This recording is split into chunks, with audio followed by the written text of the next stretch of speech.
After my French Museum of Stolen Artifacts video, everybody was requesting the British Museum of Stolen Artifacts. Well, not exactly, because there's also a lot of British art here. Fine, I guess somebody invited nuance in this.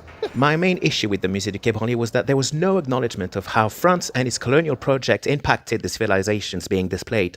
The British Museum at least tries. It knows that it has a problematic nature, but it also knows its target audience and its mission statement, which is to teach. So that's the reason why we have things like this. An acknowledgement that the founders of the British Museum profited from transatlantic slave trade. The other critique I had of the Museum of French Colonial Denial is that it was just a collection of floating, disconnected stuff with very little context, a celebration of ownership rather than a celebration of the civilizations on display. So this is the representation of the tomb of Nebamun. And what you see here is that the British Museum decided to pick up all of the information that is in the tomb and reflect it in the objects that he used in day-to-day life, as you'll be able to see over there. When you step into this room, you see the way that they live their lives, so you have an immersive experience. As a trainer in anti-racism and decoloniality, I often say that France is 10 years behind when it comes to the conversation about racism, but also about the work of decolonizing the culture and the national myths. Portugal is around 50 years behind. So even though both museums are rooted in the colonial mindset, you can clearly tell the difference of approach between France and the United Kingdom. I love the British Museum, and I have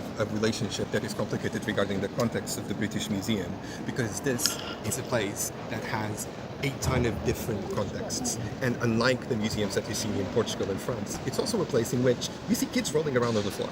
You see people sitting around and, like eating sandwiches and just looking at the windows and it's relaxing. free. And it's free, exactly.